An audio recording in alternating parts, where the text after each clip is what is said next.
नमस्कार, आप देख रहे हैं श्रेष्ठ भारत और आपके साथ मैं हूं मुक्ता सिंह। कोलकाता में ट्रेनी डॉक्टर के साथ हुई क्रूरता को लेकर पूरा देश गुस्से में है। इस घटना के बाद नाराजगी, धरना प्रदर्शन और आंदोलन के बीच एक रिपोर्ट ऐसी आई है जो आसानी से ये बता सकती है कि कैसे एक वहशी ने अपनी हवस मिटाने के लिए आरजी कर मेडिकल कॉलेज की जूनियर डॉक्टर के साथ दरिंदगी को अंजाम दिया। और ये है ऑटोप्सी रिपोर्ट। रिपोर्ट में चौंकाने वाले खुलासे हुए हैं। वहीं रिपोर्ट से ये भी पता चलता है कि जूनियर डॉक्टर ने आखिरी सांस तक खुद को बचाने की कोशिश की, उस दरिंदे पर हमला किया, उससे लड़ती रही, लेकिन सफलता नहीं मिली। ऑटोप्सी रिपोर्ट में यह आशंका जताई गई है कि आधी नींद में अचानक हमले के बाद ट्रेनी डॉक्टर ने बचाव के लिए चीखने की कोशिश की होगी, लेकिन आरोपी ने उसका मुंह दबा दिया होगा, फिर उसका गला भी घोंटा और इस वजह से ट्रेनी डॉक्टर की थायराइड कार्टिलेज भी टूट गई। रिपोर्ट के मुताबिक डॉक्टर के होठ, पेट, आंख, दाहिना हाथ, उंगली पर खरोच और चोट के निशान भी मिले हैं। उसके प्राइवेट पार्ट से भी खून बह रहा था। रिपोर्ट में दावा किया गया है कि कॉलर बोन और पेल्विस को लेकर की गई शुरुआती ऑब्जर्वेशन गलत थी। वहीं पीड़िता के नाखूनों के नीचे खून और स्किन मिला है, जो आरोपी संजय रॉय के ही है। डीएनए टेस्ट में इसकी पुष्टि भी हो चुकी है। माना जा रहा है कि ट्रेनी डॉक्टर से हाथापाई के दौरान संजय रॉय की स्किन पीड़िता के नाखून में आ गई। रिपोर्ट के मुताबिक गला दबाने से डॉक्टर की जान गई थी। ट्रेनी डॉक्टर के शरीर पर संघर्ष और चोट के निशान भी मिले हैं। उसके चेहरे पर भी खरोच वाले जख्म मिले हैं।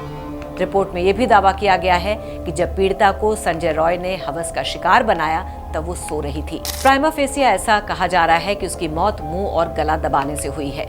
वहीं अपने ऊपर हुए हमले के बाद ट्रेनी डॉक्टर ने आधी नींद में भी संघर्ष किया। उसने खुद को बचाने के लिए आरोपी के हाथों को हटाने के लिए खरोचा और इसीलिए आरोपी के हाथों पर भी खरोच के निशान आ गए। लेकिन ट्रेनी डॉक्टर आरोपी की पकड़ से छूट नहीं पाई और वहशी संजय अपनी करतूत को अंजाम देने में कामयाब हो गया। पीड़िता के शरीर पर यौन हमले के स्पष्ट निशान हैं। रिपोर्ट में जबरन इंटरकोर्स के सबूत भी मिले हैं।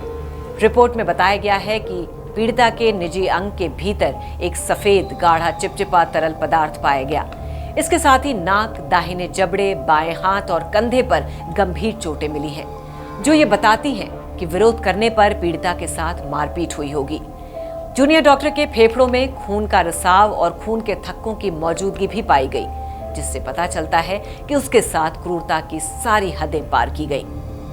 वहीं कोलकाता पुलिस के सूत्रों ने पीड़ित डॉक्टर के वजाइना में 3 लोगों के सीमेन मिलने की खबरों को निराधार बताया है।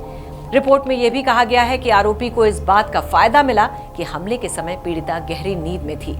इसके बावजूद पीड़िता ने अपनी जान बचाने के लिए पूरा संघर्ष किया, पूरी ताकत लगा दी थी, लेकिन वो आरोपी की पकड़ से छूट नहीं पाई। आरजी कर मेडिकल कॉलेज और अस्पताल की जूनियर महिला डॉक्टर से दरिंदगी और फिर हत्या के मामले में पुलिस ने आरोपी संजय को सीसीटीवी के आधार पर गिरफ्तार किया था।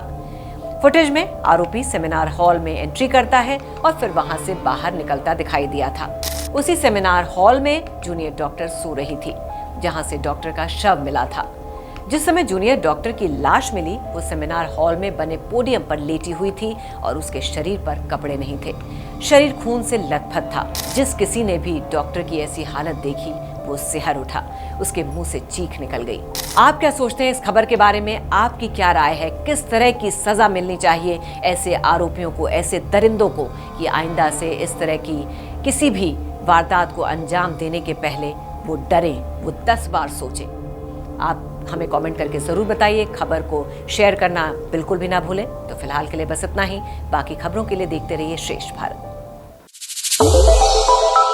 श्रेष्ठ भारत पर खबरों से जुड़े रहने के लिए चैनल को सब्सक्राइब और लाइक करें, बेल आइकन दबाएं और देखते रहें श्रेष्ठ भारत।